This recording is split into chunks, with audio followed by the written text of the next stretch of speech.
Hello students, good morning. So today we are going to talk about a new topic of logic, that is the nature of logic. Okay. So in our last class, or we can also say that in our first class we have discussed about what the concept of logic, inference, and where the word logic is derived from. Okay, এইবিলাক পঢ়িছিলোঁ আমি লাষ্টৰ ক্লাছত আমি কি পঢ়িছিলোঁ যে logic ৱৰ্ডটো ক'ৰ পৰা আহিছে, লজিক ৱৰ্ডৰ মিনিং কি হয়, তাৰপাছত আমি আহি গৈছিলোঁ ইনফাৰেঞ্চত বা অনুমানত, ৰিজনিঙত আহি গৈছিলোঁ আমি that it is a mental process passing from something known to something unknown আছিলে। তোমালোকে মোক যেতিয়া এক্সপ্লেইন কৰোঁতে নতুন নতুন এক্সাম্পলছবিলাক কৈছিলা আমাৰ অনলাইন ক্লাছত, তেতিয়া তোমালোকৰ লগত মই ডিছকাছ কৰিছিলোঁ আমাৰ এক্সাম্পলছবিলাক। আৰু লগতে এতিয়া আমি যিহেতু ইনফাৰেঞ্চ গম পালোঁ এতিয়া, আৰু তাত আৰু এটা নতুন কথা এড কৰিব পাৰিম কি ইনফাৰেঞ্চ কনচেপ্টটো যেতিয়া ডিছকাছ কৰা হয় তেতিয়া ইনফাৰেঞ্চ কনচেপ্টটো লজিকত ইমানেই ইম্পৰ্টেণ্ট হয়, ইমান বেছি ইম্পৰ্টেণ্ট হয় যে আমি ইয়াক কি ক'ব পাৰোঁ that it is regarded as the main subject matter of logic. Clear? Inference to লজিকৰ কি হয় মেইন সাবজেক্ট মেটাৰ হয় বুলি কয়, দ্যাট মিন্স বিষয়বস্তু। what is the main subject matter of logic? You can say that inference is the main subject matter of logic, and inference is also called reasoning. অনুমান তৰ্ক বিজ্ঞানৰ মূল বিষয়বস্তু। মনত আছে তোমালোকৰ লজিক ৱৰ্ডটো ক'ৰ পৰা আহিছিলে?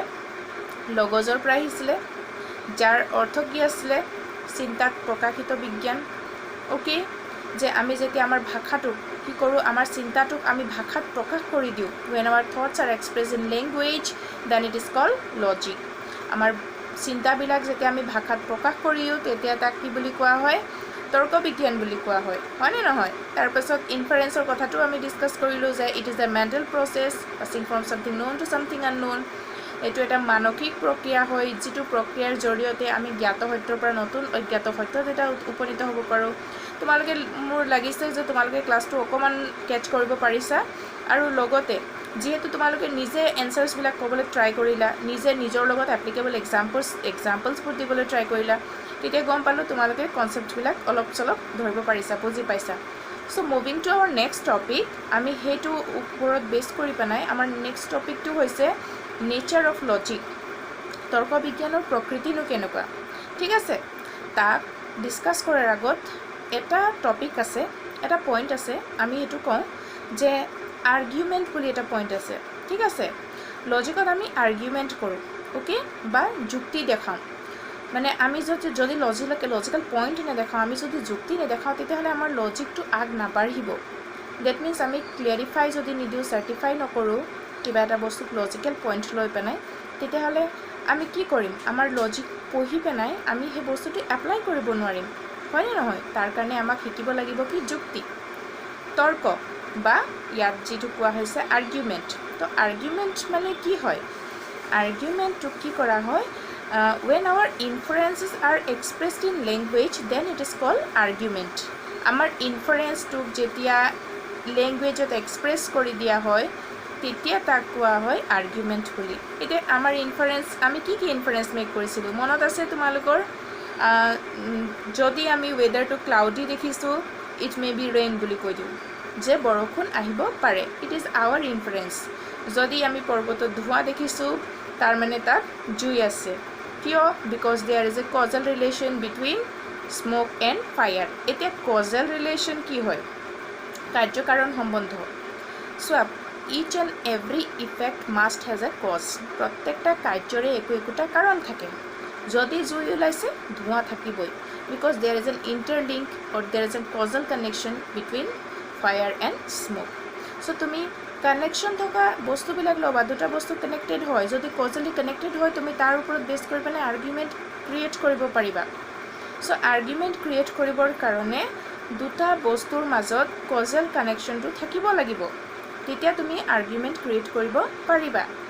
যেনেকৈ তুমি যুক্তি হিচাপে কি ক'ব পাৰা? আৰু suppose when our thoughts are expressed in language then it is called logic. when our inferences are expressed in language then it is called argument. তো আমি ইনফাৰেঞ্চ এটা মেক কৰোঁচোন, অ'কে, এক্সাম্পল হিচাপে ইনফাৰেঞ্চ লওঁ।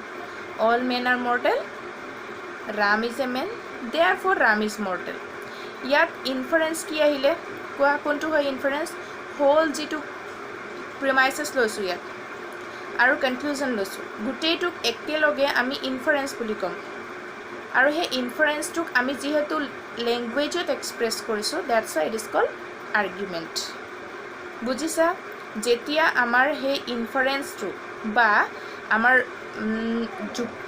মানে তুমি ইনফাৰেন্সটোক অসমীয়াত অনুমান বুলি কবা অনুমানটোক যেহেতু তুমি ভাষাত প্ৰকাশ কৰি দিছা গতিকে এটো যুক্তি হৈ গৈছে সেই হোল স্ট্ৰাকচাৰটো মানে এটা আৰ্গুমেন্টত কেটা কি থাকে বুলি ক'লে তুমি কি ক'ব লাগিব তিনটা বচন থাকে বা তিনটা প্ৰপজিশন থাকে ওকে আৰু দুটা প্ৰিমাইস থাকে এটা কনক্লুজন থাকে এটা Ram all men are mortal লিখিলা ওকে তাৰ পাছত লিখিবা Ram is a man okay তাৰ তলত লিখিবা therefore Ram is mortal তিনটা হেৰি আহিলে স্টেটমেন্ট আহিলে নাই আহিলে তিনটা স্টেটমেন্ট সেই তিনটা স্টেটমেন্টক একেলগে আৰ্গুমেন্ট বুলি কয় that means an argument carry how many proposition 3 proposition the first and the second propositions are called the premises and the last one is called the conclusion প্ৰথম দুটা যেটো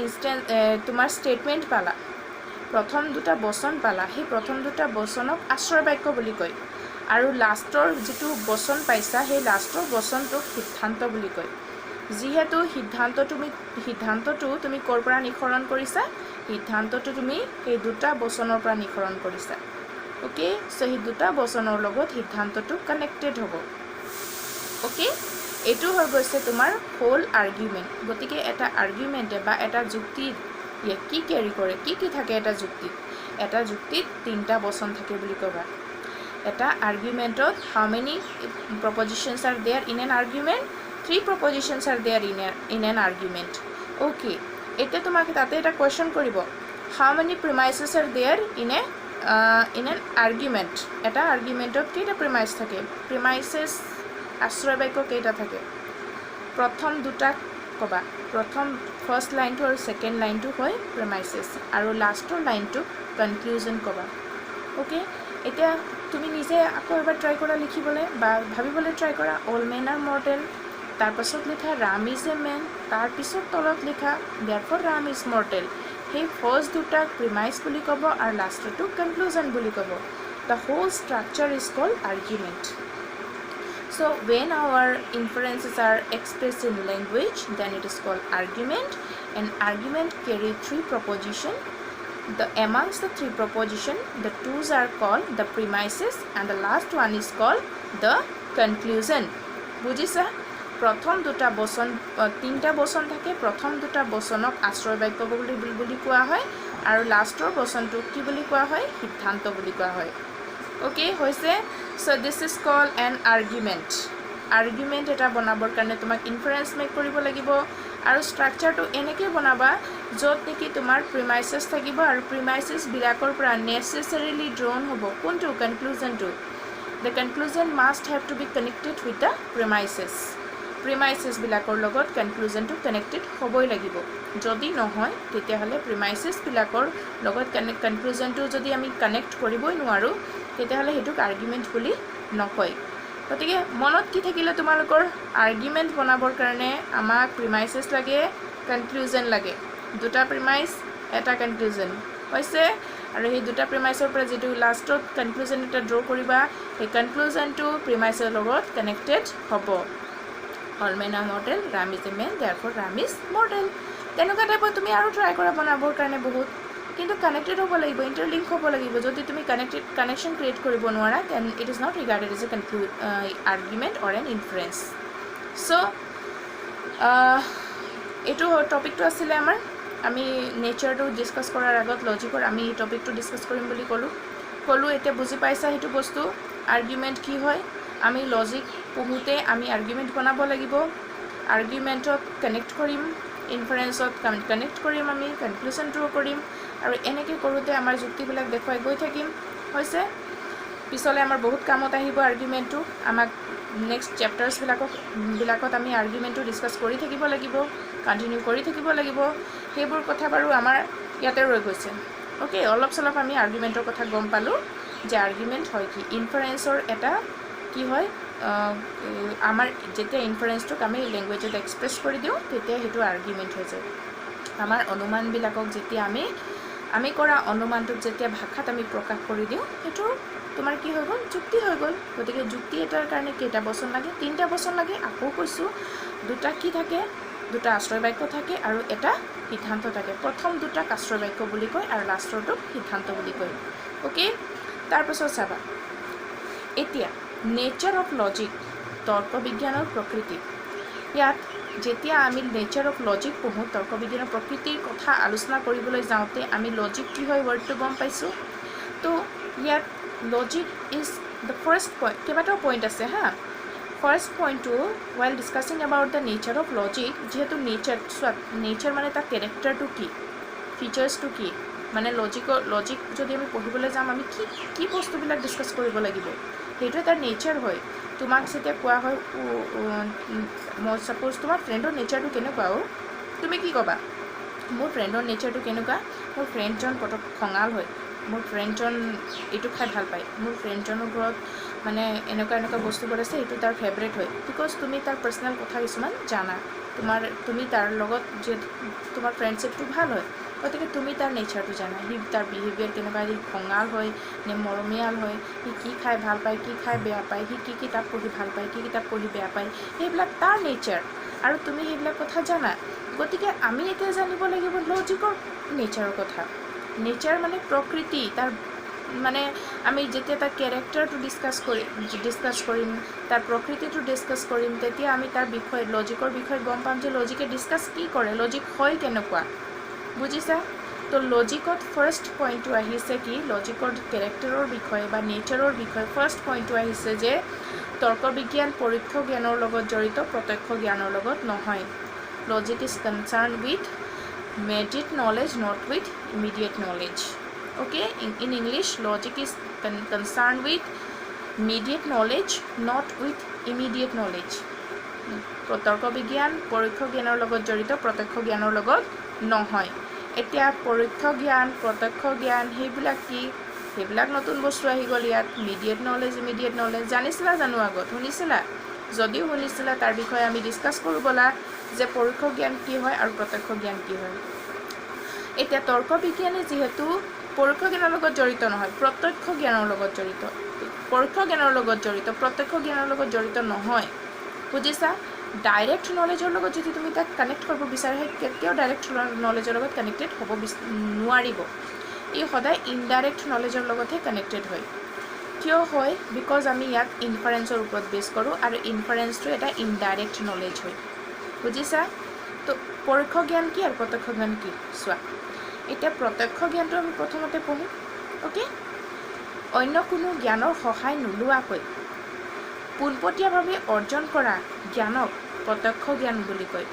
যেতিয়া তুমি কোনো বেলেগ বস্তুৰ সহায় নোলোৱাকৈ ডাইৰেক্ট কোনো এটা জ্ঞান অৰ্জন কৰিবা, তেতিয়া তাক পৰোক্ষ জ্ঞান বুলি ক'ব।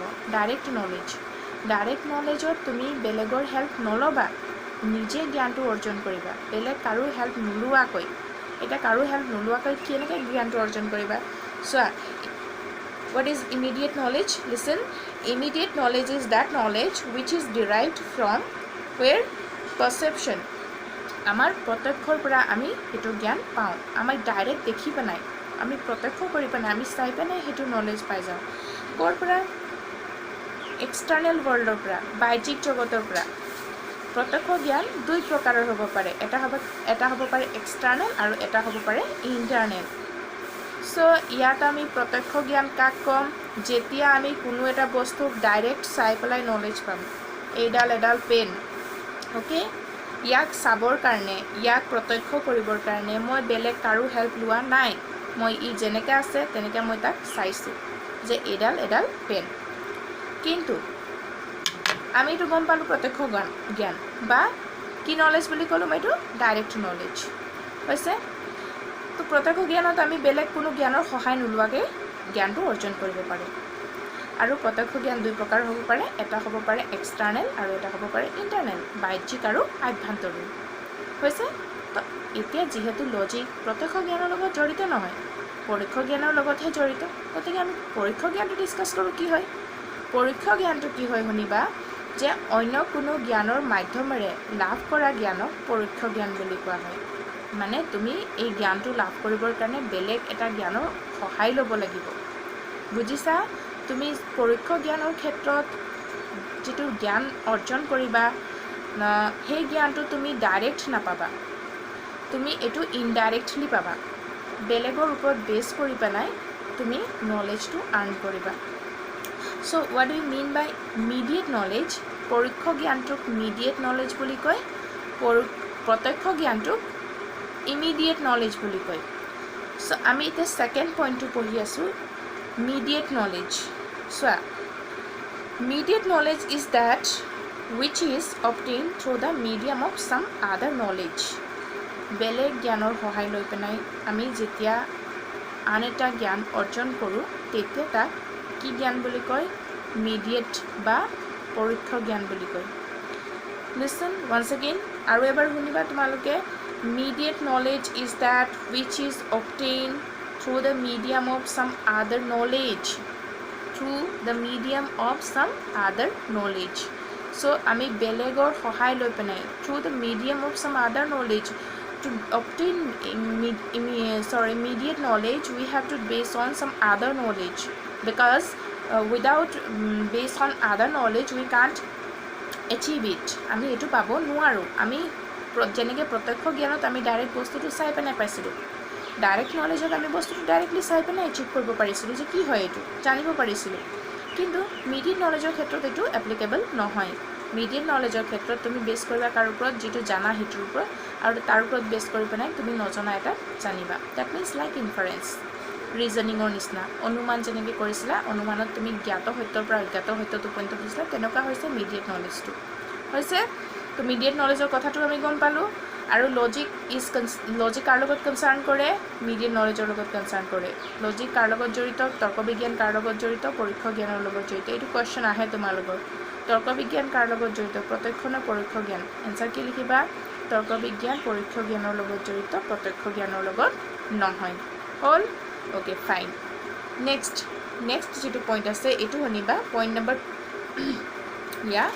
your next point logic is concerned with both formal truth and material truth তৰ্ক বিজ্ঞান আকাৰগত সত্যতা আৰু বস্তুগত সত্যতা দুইটাৰ লগতে জড়িত এতিয়া আকাৰগত সত্যতা আৰু বস্তুগত সত্যতা কি হয় মানে নহয় প্ৰথমবাৰ শুনিছা হয় নে নহয় প্ৰথমবাৰ শুনিছা ইয়েস সো আকাৰগত সত্যতা আৰু বস্তুগত সত্যতা কি হয় আমি কোনো এটা বস্তু কি থাকে ফৰ্ম থাকে there must be a form of an object থাকে এটা ফৰ্ম থাকে বস্তুৰ গতিকে তাৰ ফৰ্মটো আমি কি কৰোঁ কি সপত আছে কি আকাৰত আছে তাক আমি অনুমান কৰোঁ যেনেকৈ এখন টেবল সাপোজ ৰাউণ্ড আছে হা সো আমি কওঁ যে তাৰ ফৰ্মটো কি ৰাউণ্ড হয় তো এতিয়া logic concern with both formal truth and material truth বুলি কৈছে ট্ৰুথ ইয়াৰ লগত কি এটাচ হৈছে ট্ৰুথ লজিকৰ আৰু এটা কেৰেক্টাৰিষ্টিক্স বা ইয়াৰ আৰু এটা নেচাৰ হৈছে logic concern with both formal and material truth তো এতিয়া ফৰ্মেল ট্ৰুথ আৰু মেটেৰিয়েল ট্ৰুথটো ডিছকাছ কৰোঁতে আমি পাইছোঁ যে ফৰ্মেল মানে আকাৰগত সত্যতাটো কোনটো যিটো বস্তু আমি মনত ভাবোঁ তাৰ যদি আকাৰটো বাস্তৱ জগতত প্ৰত্যক্ষ কৰা হয় when the forms of an object are really exist in this world then it is called formally true okay like for example round circle তুমি রাউন্ড সার্কেল বলি যদি এক্সাম্পল দিয়া because the circle is always round না যদি তুমি সাৰ্কেলৰ কথা কৈছা সাৰ্কেলটো সদায় ৰাউণ্ডেই হয় নে সাৰ্কেল ৰেক্টেংগল হয় হা ৰেক্টেংগল সাইজৰ যদি হয় ট্ৰাইংগল সাইজৰ যদি হয় সাৰ্কেলটো তেতিয়াহ'লে ইজ ইট ট্ৰু ন তাৰ যিটো ফৰ্ম হয় সেইটো ৰাউণ্ড যদি কৈছোঁ তেতিয়াহ'লে সাৰ্কেলেই হ'ব ৰাউণ্ড হ'লে সার্কেলেই হয় that is a form of circle that the circle is always round in nature so logic এতিয়া কনসাৰ্ন কৰে ফৰ্মেল ট্ৰুথৰ লগত হৈছে আৰু তোমাক যদি মই আৰু এটা কথা ক'বলৈ যাওঁ ইয়াত যে ফৰ্মেল ট্ৰুথবিলাক আমি প্ৰমাণ কৰিবলৈ দৰকাৰ নাই এটা নিজে প্ৰমাণ হৈ যায় যেনেকৈ ৰাউণ্ড circle বুলি কওঁতে circle is always round. There is no any attempt to prove it. There is no any মানে পাৰ্চনেল কোনো আমি এনেকুৱা টাইমটো ৱেষ্ট কৰিব নালাগে যে তাক আমি প্ৰুভ কৰিব লাগে যে চাৰ্কেল ৰাউণ্ড হয় নে নহয় বা ৰাউণ্ডটো চাৰ্কেল হয় নে নহয় তেনেকুৱা প্ৰুভ কৰিবলৈ দৰকাৰে নাই কাৰণ চাৰ্কেলটো সদায় ৰাউণ্ডেই হয় এইবিলাক সেলফ এভিডেণ্ট হয় স্বতঃসিদ্ধ আমি এইবিলাকক প্ৰমাণ কৰিবৰ কাৰণে বেলেগ জ্ঞানৰ ওপৰত নিৰ্ভৰ কৰিব লগা নহয় হৈছে সো এইটো ক্ষেত্ৰত আমি লজিকক কি কৈছোঁ যে লজিকে যিটো বস্তু সত্য বুলি প্ৰমাণ কৰে বিচাৰ কৰে তাক আমি আকাৰগতভাৱে হি সত্য হ'ব লাগিব বুলিও বিচাৰ কৰে মানে যদি সত্য হয় আকাৰগতভাৱেও সত্য হ'ব লাগিব আৰু লগতে বস্তুগতভাৱেও সত্য হ'ব লাগিব that means it must have to be materially true হ'ব লাগিব কেনেকৈ মেটেৰিয়েলি ট্ৰু হ'ব লাগিব এতিয়া ফৰ্মেলি ট্ৰুটো হ'বই লাগিব তাৰ ফৰ্ম থাকিব আৰু ফৰ্মটো নিজে নিজে প্ৰমাণ হ'ব লাগিব তাক প্ৰমাণ কৰিবৰ কাৰণে আমি দৰকাৰ হ'ব নালাগে ওকে মেটেৰিয়েলি কেনেকৈ ট্ৰু হয় ওকে শুনিবা ফৰ্মেল ট্ৰুথৰ ডেফিনেশ্যনটো এবাৰ পঢ়ি লোৱা ইয়াত কি লিখা আছে formal truth means self consistency or freedom from self-contradiction amongst thoughts themselves. For example, yet ki dise the expression circle, rectangle for example round circle is always round because there is no any use to prove it because it is self-evident. এটো নিজে নিজে সত্য হয় এই বস্তুটো তোমালোকক জ্ঞাত দেই এটো কথা মই বাৰে বাৰে নকওঁ এটো তোমালোকক জ্ঞাত যে সার্কেল কি হয় রাউন্ড হয় ওকে ম্যাটেরিয়াল ট্রুথ তো বা কি হয় material truth means correspondence of thoughts with things of the extra actual world এতিয়া তুমি ম্যাটেরিয়াল ট্রুথ বস্তুগত সত্য কি হয়